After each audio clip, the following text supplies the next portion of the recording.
तो नमस्कार दोस्तों, मेरा नाम है प्रशांत शर्मा और आज हम एनालाइज करेंगे अडानी पावर लिमिटेड कंपनी को। बात करें तो काफ़ी अच्छी कंपनी है, काफ़ी अच्छा मार्केट शेयर है और अडानी ग्रुप का पार्ट है। अडानी ग्रुप के बारे में ज़्यादातर लोग जानते हैं, इसको कोई इंट्रोडक्शन की ज़रूरत नहीं है। बहुत अच्छा बिजनेस है उनका। और बात करें तो एक बहुत ही ज़बरदस्त ग्रोथ पिछले कुछ सालों में पूरी ही कंपनी ने, पूरे ही ग्रुप ने दिखाई है।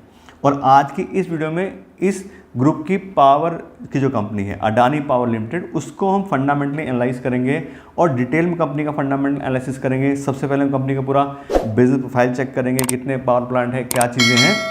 उसके बाद हम कंपनी के फाइनेंशियल चेक करेंगे कि पिछले 5 साल में कंपनी में कैसी ग्रोथ आई है, कैसे रेवेन्यू, कैसे प्रॉफिट्स रहे हैं। और लास्ट में हम कंपनी की वैल्यूएशन करेंगे कि अगर आज हम अपना पैसा इस कंपनी के शेयर्स में इन्वेस्ट करते हैं तो इस कंपनी के शेयर्स हमें सस्ते दाम में मिल रहे हैं या फिर महंगे दाम में मिल रहे हैं, और एक हम हेल्प ले सकें अपने इन्वेस्टमेंट डिसीजन में।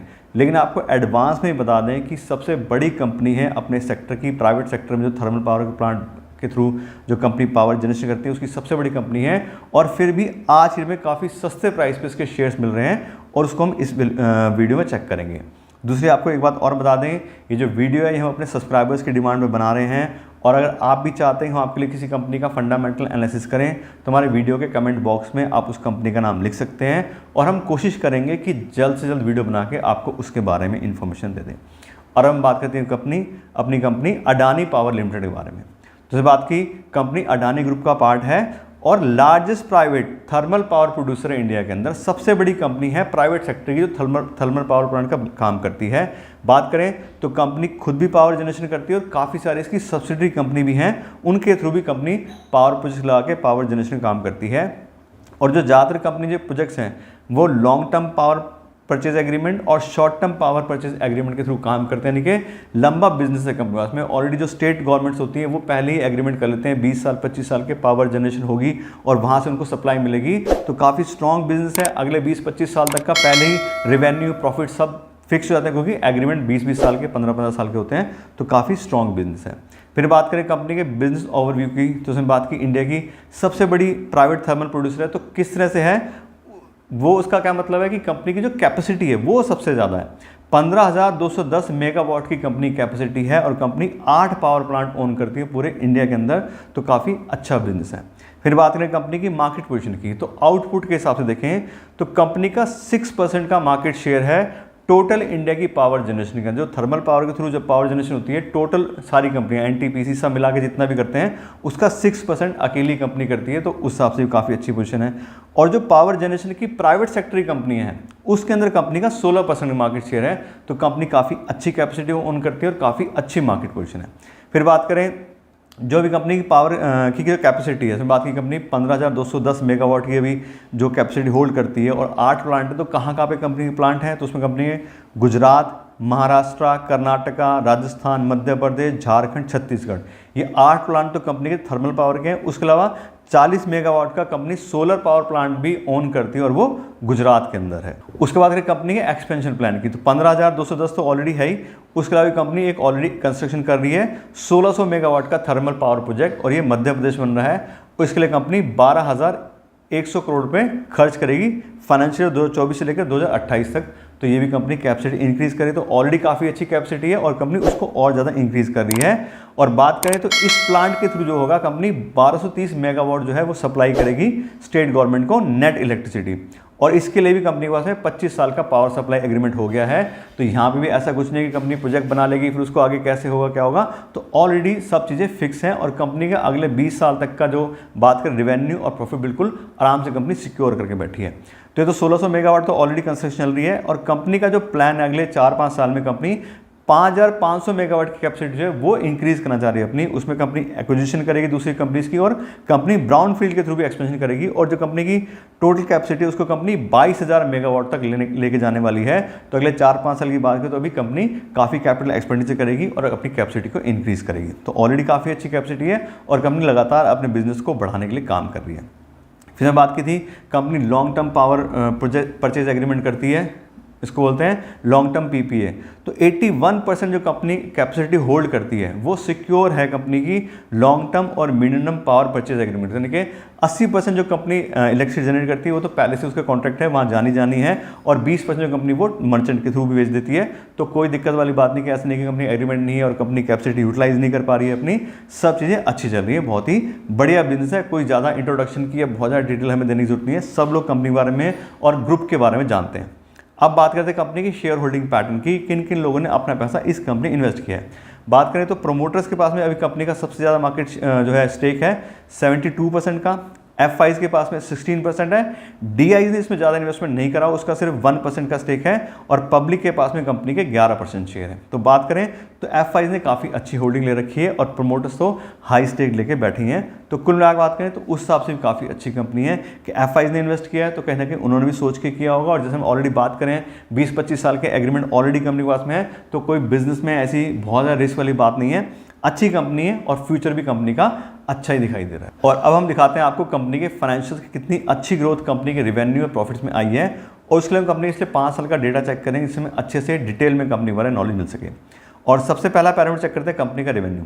2020 में कंपनी के थे 26,500 करोड़ के आसपास, जो कि काफ़ी अच्छे से बढ़ के 50,351 करोड़ हो गए 2024 में, डबल हो गया कंपनी का पिछले 5 साल में रिवेन्यू। तो क्लियर दिखाई दे रहा है कंपनी अच्छे एग्रीमेंट आगे जो स्टेट गवर्नमेंट है उनके साथ कर पा रही है, सब चीज़ें बढ़िया चल रही है, लगातार कंपनी कस्टमर एक्विजिशन कर रही है, क्लियर दिखाई दे रहा है। परसेंटेज में बात करें तो 16% के बहुत ही अच्छे सीजीआर से कंपनी का रिवेन्यू बढ़ा है, तो क्लियर दिखाई दे रहा है कंपनी स्ट्रैटेजी अच्छी है, सब अच्छा चल रहा है, इसलिए कंपनी लगातार यहाँ पे अपना बिजनेस बढ़ा रही है।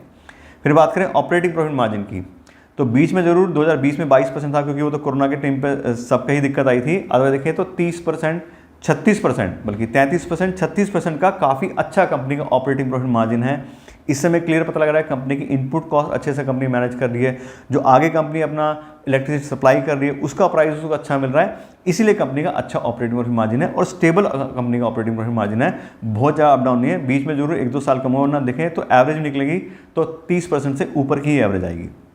ऐसी बात करें कंपनी ने नेट प्रॉफिट की, तो 2020 में कंपनी लॉस में गई थी क्योंकि वो कोरोना का टाइम था, सारी कंपनी को दिक्कत आई थी। अदरवाइज देखें तो 2021 में सिर्फ 1200 करोड़ का कंपनी का प्रॉफिट था और 2024 में 20,000 करोड़ का कंपनी का प्रॉफिट हो गया। बहुत ही ज़बरदस्त कंपनी ने प्रॉफिट इंक्रीज करा है, 88% के काफ़ी अच्छे CAGR से कंपनी ने ग्रोथ दिखाई है।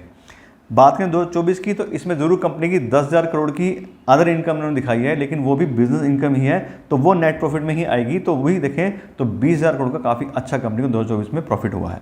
ऐसी बात करें कंपनी के फ्री कैश फ्लो की, तो लगातार पिछले 5 साल से company free cash flow hold करती है, कोई दिक्कत नहीं है, क्योंकि जैसे बात की पहले से एग्रीमेंट हो रखे हैं, टाइम से उनको पैसा आता है, सब चीज़ें हैं। और जो एक्सपेंशन भी कंपनी कर रही है उसके बाद भी देखें तो कंपनी काफ़ी अच्छा फ्री कैश फ्लो मैनेज कर रही है। तो क्लियर दिखाई दे रहा है कि कंपनी कैश रिच कंपनी है, जो प्रॉफिट कंपनी को जनरेट होता है उसको कंपनी यहाँ पे कैश में कन्वर्ट कर पा रही है और अपने पास रख पा रही है। बात करें डिविडेंड पेमेंट की, तो अभी कंपनी डिविडेंड पेमेंट नहीं करती है, जैसे बाकी कंपनी अभी लगातार एक्सपेंशन की तरफ जा रही है, तो इसलिए कंपनी अभी अपना जो पैसा है वो वापस बिजनेस में यूटिलाइज कर रही है और अभी कंपनी डिविडेंड पेमेंट नहीं करती है। फिर बात करें कंपनी के कैपिटल स्ट्रक्चर की, तो कंपनी का डेट बाय इक्विटी वो काफ़ी हाई है, 0.80, यानी कि कंपनी अगर 100 रुपये अपने एज एन इक्विटी इन्वेस्ट किए तो 80 रुपये का उसके अगेंस्ट लोन भी है, तो कंपनी काफ़ी हाई डेट होल्ड करती है। तो बात करें जो कंपनी इस तरह की जो पावर जनरेशन वाली है या इंफ्रास्ट्रक्चर जो कंपनी ज़्यादातर हाई डेट ही होल्ड करती है, क्योंकि बहुत ज़्यादा बड़े बड़े प्रोजेक्ट इनको बनाने होते हैं, तो काफ़ी ज़्यादा लोन की सब चीज़ की रिक्वायरमेंट होती है, तो कंपनी डेट होल्ड करती है, ये थोड़ा सा इसका नेगेटिव पॉइंट है, अदरवाइज सब चीज़ें अच्छी हैं। और अगर कंपनी डेट होल्ड करती है तो अगला हम पैरामीटर चेक करते हैं इंटरेस्ट कवरेज रेशियो। तो बात करें तो कंपनी का इंटरेस्ट कवरेज रेशियो रहा है 7 टाइम्स का, जो कि अच्छा है कि कंपनी पास में 7 गुना पैसा ऑलरेडी अवेलेबल है उस इंटरेस्ट को पेमेंट करने के लिए जो इस डेट के अगेंस्ट को पेमेंट करना है। तो कंपनी के अंदर कोई अप डाउन थोड़े बहुत आएंगे भी तो आराम से कंपनी अपना इंटरेस्ट पेमेंट कर लेगी, तो डेट का उनको ज़्यादा दिक्कत नहीं आएगी। लेकिन फिर भी बात करें तो थोड़ा हाई रिस्क की तरफ ही जाएगी कंपनी, क्योंकि कंपनी हाई डेट होल्ड करती है। फिर बात करें रिटर्न ऑन इक्विटी की, तो रिटर्न ऑन इक्विटी बहुत बढ़िया कंपनी का, पिछले साल का है 57% और पिछले 5 साल की भी एवरेज आ रही 39% की, जबकि 15% का मिनिमम रिक्वायरमेंट थी कि वो अगर होगा तो अच्छा मान लें कंपनी को। यहाँ देखें तो 3 गुने से भी ज़्यादा लास्ट ईयर का है और डबल से भी ज़्यादा पिछले 5 साल की एवरेज कंपनी के ROE की। तो कंपनी बहुत ही बढ़िया प्रॉफिट जनरेट करती है, अपने इन्वेस्टर के पैसे के ऊपर काफ़ी अच्छी रिटर्न जनरेट करती है, ये हमें रिटर्न ऑन इक्विटी के डेटा से पता लग रहा है। तो कुल मिला देखें तो कंपनी के सारे पैरामीटर बढ़िया हैं, बहुत अच्छे हैं, क्योंकि कंपनी ऐसे सेक्टर में जहाँ उनको पैसे की बहुत ज़्यादा रिक्वायरमेंट होती है तो कंपनी ने इसलिए लोन भी लिया हुआ है। अदरवाइज सब चीज़ें अच्छी हैं और काफ़ी स्ट्रॉन्ग कंपनी फाइनेंशियल हमें यहाँ पे दिखाई दे रहे हैं। और अब हम बात करते हैं कंपनी की वैल्यूएशन के बारे में। जैसे हमने शुरू में बात की थी, कंपनी अपने मार्केट प्राइस की एक्चुअल वैल्यू की काफ़ी सस्ते दाम मिल रही है, और किस तरह से हम इसको कैलकुलेट कर पा रहे हैं कि कंपनी का जो शेयर प्राइस है वो सस्ता चल रहा है, अब उसकी बात करते हैं। और मैं आपको बता दूं, इस तरह की कंपनीज की वैल्यूएशन करने के लिए मैं यूज़ करता हूं डिस्काउंटेड कैश फ्लो एनालिसिस, और उसके अंदर कंपनी को फ्री कैश फ्लो की वैल्यू करते हैं कि कंपनी कितना फ्री कैश फ्लो जनरेट कर रही है, उसके हिसाब से उसकी कितनी वैल्यू बनती है। और अभी हमने कंपनी के फाइनेंशियल चेक करे तो उसमें कंपनी के फ्री कैश फ्लो का डेटा भी चेक किया था, तो 2022 में कंपनी का उसमें था 6,798 करोड़ रुपये, 2023 में 5,187 करोड़, और 2024 में कंपनी का फ्री कैश फ्लो था 11,568 करोड़ का। अब क्योंकि तीनों में डिफरेंस आ रहा है तो पिछले 3 साल कंपनी की फ्री कैश फ्लो का हम एवरेज ले लेते हैं, और पिछले 3 साल की कंपनी फ्री कैश फ्लो की एवरेज आ रही है 7,800 करोड़ रुपये। और इस फ्री कैश फ्लो आपसे कंपनी की जो वैल्यू बनती है, पूरी कंपनी की जो वैल्यूएशन आ रही है वो आ रही है 3,90,000 करोड़ रुपये। यानी कि ऐसी कंपनी जो 7,800 करोड़ रुपये हर साल फ्री कैश फ्लो जनरेट कर रही है और आगे आने वाले साल तक ऐसी जनरेट करती रहेगी, और अगर हमें उसको कमाना है तो उसके लिए पूरी कंपनी को खरीदने के लिए इन्वेस्टमेंट करने हमें 3,90,000 करोड़ रुपए इन्वेस्ट करने पड़ेंगे। ये इस वैल्यूएशन का मतलब है। अब ये तो हो गई पूरी कंपनी वैल्यू, इसको हम नंबर ऑफ शेयर से डिवाइड करेंगे तो पर शेयर की फेयर वैल्यू निकल के आएगी, और कंपनी की पर शेयर की फेयर वैल्यू निकल के आ रही है 1,000 रुपये, 1,000 रुपये पर इक्विटी शेयर। तो अगर हम 1,000 रुपये पर इक्विटी शेयर के हिसाब से Adani power limited company invest करेंगे तो कंपनी को फेयर प्राइस पे खरीदेंगे कि ठीक है कंपनी इतना फ्री कैश फ्लो जनरेट करती है तो उसके हिसाब से इतनी इसकी वैल्यू बनती है। अब हम बात करते हैं कंपनी के करंट शेयर प्राइस की कि आज की डेट में कंपनी का क्या शेयर प्राइस चल रहा है। तो आज की डेट में कंपनी का शेयर प्राइस चल रहा है 719 रुपये, यानी कंपनी एक अंडर वैल्यूड कंपनी है, एक ऐसी कंपनी जो इंडिया की सबसे बड़ी थर्मल पावर की कंपनी है, प्राइवेट सेक्टर की कंपनी का मार्केट शेयर काफ़ी अच्छा है। जिसमें बात करी 6% कंपनी पावर प्रोड्यूस करती है पूरे ऑल ओवर इंडिया की कैपेसिटी की, और 16% का शेयर है पूरे प्राइवेट सेक्टर की थर्मल पावर कैपेसिटी की। तो वो कंपनी में काफ़ी सस्ता दाम मिल रही है। प्लस जैसे बात की पावर परचेज एग्रीमेंट ऑलरेडी पहले से रखे हैं, कंपनी का अगले 20 से 25 साल का रेवेन्यू प्रॉफिट सब फिक्स है, वो कंपनी भी हमें आज सस्ते दाम मिल रही है। और बात करें तो कंपनी अपनी फेयर वैल्यू के 70% मिल रही है और 30% का मार्जिन ऑफ सेफ्टी मिल रहा है। बात करें कंपनी के प्राइस बाय अर्निंग रेशियो की तो सिर्फ 13 की पी बाई पे इसके शेयर मिल रहे हैं आज की डेट में, जबकि इंडस्ट्री की जो पी बाई वो 38 ही है। तो अगर आपको पी बाई ज़्यादा इजीली समझ में आता है तो उस हिसाब से भी कंपनी सस्ती है, और वैल्यूएशन के हिसाब से भी कंपनी सस्ती है। तो काफ़ी अच्छी कंपनी है, जिसमें बात की ऑलरेडी सब पहले से काफ़ी अच्छी कैपेसिटी है, कंपनी उसको लगातार बढ़ाने की तरफ भी काम कर रही है, सब चीज़ें अच्छी हैं, और फिर भी कंपनी में काफ़ी अच्छे दाम मिल रही है, सस्ते दाम मिल रही है। तो हमें कहीं ना कहीं ज़्यादा रिस्क इसमें नहीं है। लेकिन वही बात है कि हमारी तरफ से कोई रिकमेंडेशन नहीं है कि आपको इस कंपनी इन्वेस्ट करना है या फिर किस प्राइस पे इन्वेस्ट करना है। आप थोड़ा अपना रिसर्च कीजिए, अपना होमवर्क कीजिए, फिर आप डिसाइड कीजिए आपको कम से इन्वेस्ट करना है नहीं करना है। लेकिन बात करें जैसे लोग कहते हैं अच्छी कंपनी सस्ते दाम में नहीं मिलती हैं, तो बात करें थोड़ी मेहनत करनी पड़ती है, थोड़ी पेशेंस रखनी पड़ती है, और थोड़ा वेट भी कई बार करना पड़ता है। लेकिन अच्छी कंपनियां भी कभी ना कभी हमें अच्छे दाम में मिल जाती हैं, और उसी में से एक ही एग्जाम्पल है। तो मेरे हिसाब से काफ़ी अच्छी कंपनी है, सब लोग जानते हैं कंपनी के बारे में भी, ग्रुप के बारे में भी। तो सब देखें तो कंपनी मुझे अच्छी लगी है और वैल्यूएशन भी हमें अच्छी लग रही है। तो इस हिसाब से आप भी देखिए, और अगर आप इन्वेस्ट करना चाहें तो बिल्कुल इन्वेस्ट कर सकते हैं। दूसरी बात, अगर आपने ऑलरेडी अपना पैसा इन्वेस्ट किया है तो शेयर प्राइस कम ज़्यादा होने से घबराने की जरूरत नहीं है। कंपनी का बिजनेस अच्छा है, आगे 20 साल तक की सब चीज़ फिक्स हैं, तो बिल्कुल इन्वेस्टेड रहिए, और अगले 5-7 साल में बहुत ही अच्छे रिटर्न कंपनी दे सकती है, जो इसके बात करें तो फ्यूचर के हिसाब से लग रहा है। तो इस तरह से बात करें तो कंपनी के बारे में हमको डिटेल नॉलेज दे दी है। आशा करते हैं आपको वीडियो अच्छी लगेगी। अगर आपको वीडियो अच्छी लगी हो उसको लाइक और शेयर जरूर कीजिएगा, और साथ साथ अगर आप मेरे चैनल पर नए हैं तो मेरे चैनल को भी सब्सक्राइब कर लीजिएगा। तो आज के लिए इतने रखते हैं। Thank you so much.